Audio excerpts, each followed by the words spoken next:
Great, so today we had another attack. It's now been the fourth attack in a couple of months. It seems that this is here to stay, that we will need to live in a world where this becomes normal.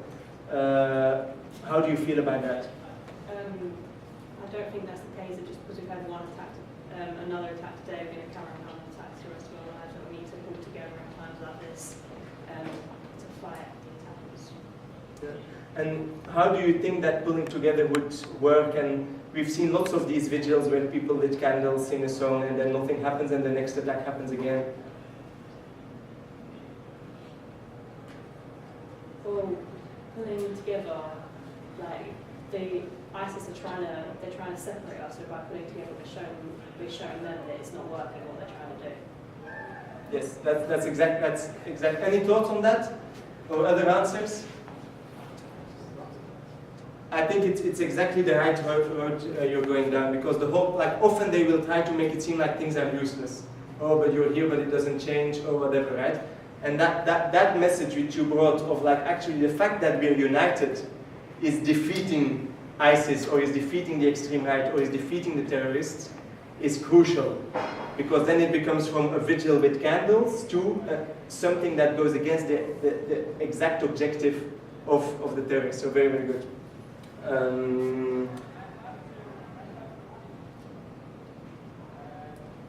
Yes. So London is becoming more and more dangerous. Do you feel afraid when you're walking around in the streets now that this happens several times? At some points I do feel afraid. However, I think it's important to maintain and develop a sense of safety and to encourage others to, I don't know what I'm saying. That's fine, take a second. The start was very good.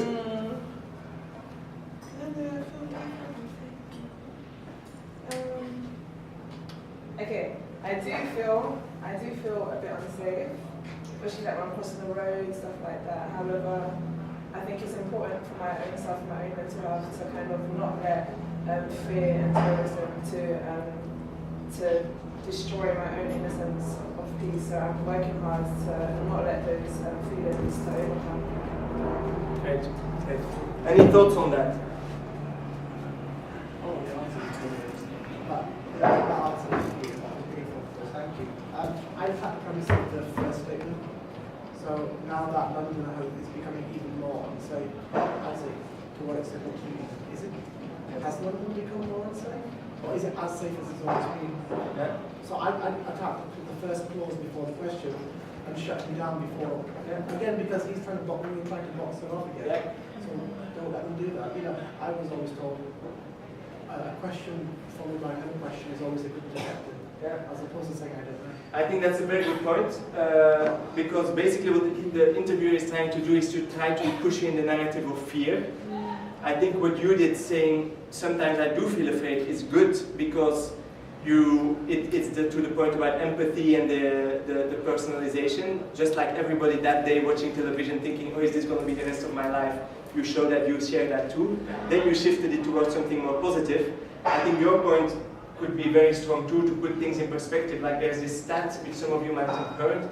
There's more people in the US that have died from putting their underwear on fire than from terrorist attacks, right? Which is a great stat because it's true, it's a bit funny, it's like, it puts things into perspective. And so if you can put something like that, like, yes, I'm a bit afraid, as everybody is after seeing this, but actually there's much more people dying in road accidents or whatever than from this kind of attack. Is a great point. You want to say something? Yes, yes. So sometimes bringing in some of these other facts is crucial. Yeah? I was going to say that you can mention like that, yeah, like although I'm afraid, I have like a strong community and like people who come together, like strong neighbours and like a loving community. So like I feel more secure than. Yes. Yes, that's a very good one. And if you can bring some examples there of positive stuff that have happened. Like one of the key things, and it's a pity that Wood isn't here and the group from Manchester, when we did the anniversary event this time in Manchester, they got lots of questions of, well, as a Muslim in Manchester, do you feel you're being looked at differently now than a year ago? Do you feel that people are turning against you? And they were really, really good at each time saying, actually, what this has shown in Manchester is that communities have come together more since that attack, rather than the opposite. And we've worked together better, we've been closer to each other, etc., than before that attack. You had a... I just had a question. Yeah? Can you speak up a bit because there's this noise? When you were saying that, you could say that more people have been killed in road accidents and stuff. Yeah. Do you think that in a way kind of denies the tragedy of the terrorist attacks happening? That's a very, very, very good point. And to that point, maybe let me answer that point after doing one more round of tests. 2 more volunteers. Thank you very much. Just to follow on, from what you were saying, I think what I would have added is context as to why I feel that way. Like when the driving, people driving into people, literally, because I live in London Bridge as well, so I was going home. So when, just if I was to explain why I still feel afraid, why something that happened, it gives people more context to understand why as a person you feel that way. I know that when I saw cars, I'd be walking across the road like this, just give people eye contact to make sure that they're not going to do a madness. Yes. So truly, so just giving that context helps to make it more real and less. Yes, no, that's very true. Very good. 2 more volunteers. 1 lady. Samira, you can choose one. That one there, she looks at me. Never look around when they're being asked for volunteers. Okay. So today 8 people, and it's going back to your question, today 8 people lost their lives. What would be your message towards the family members of the victims? If one life is taken, all lives are affected. Our prayers and thoughts are with the family, and let those families be known that we will continue to work in their name and the names of all people to make sure things like this don't happen again. So our love and prayers with them, but also our action to take things forward and keep going. Very, very good, right?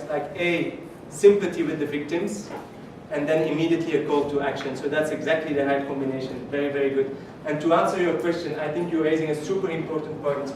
And actually, in case, and let's hope it's not needed, but if another attack happens and we would do one of those rapid response things, any question that you get, I would almost start with the point about the sympathy with the victims, the love for the family members, etc. Because that is, that day, the most important thing, right? People have lost their lives, innocents have lost their life. And just expressing that is really, really important. And to your point, therefore, saying, maybe on that day, saying, oh, people have lost more lives in traffic accidents might not be the right thing to mention that day, unless you put it in the right context of, I know it's a tragedy today, we've lost innocent lives, but let's make sure we don't get into a climate of fear, because that's what the terrorists want. And in the grand scheme of things, the terrorists will never win, because there's more people losing their lives in traffic accidents than they have killed, and the unity that people feel together today, etc. Something like that. But very important point: never make it seem that the lives lost are not important, or only a side part of the story. Right. Okay. So today, a terrorist struck here and took 8 lives. What would be your message to the terrorist today? My message would be that despite your efforts to try and divide us and put fear in us, we're here together, standing strong. We're not going to let this divide our communities and separate us. And we're still safe, and we're going to stand strong together. Very good. Very good. So again, very positive.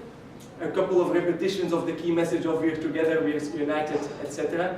So that is very, very good. So another round of applause. Any other questions or thoughts on what worked, what didn't work, or questions you would be worried about if you would get on a day like that? Is there any? Me also. You. What do you do in the instance where you spoke about people being interviewed and getting emotion that way, but something that stood out to me is, for instance, the London Bridge attacks. There was this Somali girl who was walking past the victims, but she was clearly distressed, and we could see that she was distressed, but she was on the phone. She was splashed across the email within seconds, and completely taken out of context and splashed as if she didn't care. Yes. When that wasn't the emotion that I got and my friends have got. Yes. What do you do in that instance? Because, you know, from the training this morning, I get that, you know, it's all time relevant and you get out there and you try Yes. and counter this. But for one image, for someone like Katie Hopkins to get hold of Yes. that, what do you do? That's a very good question. So for me, there's two parts to the answer to that. The first one is, if you are that girl and you see that that's what's happening, like, get in touch with the press as soon as possible if you feel ready for it. And they will, that girl, if she would have called any of the big news television, she would have been on television immediately. Because there was, oh, this girl, there was this whole campaign against her, what do you really think? And she would have had like an opportunity to say so many things and like influence public opinion big time, right? Unfortunately, what we see in many of our communities and even in training sessions, people bring it up a lot. Like we had this training session in Manchester for a group that then organized the anniversary attacks events, the attack anniversary events. And like there was a group from a mosque, and they said, listen,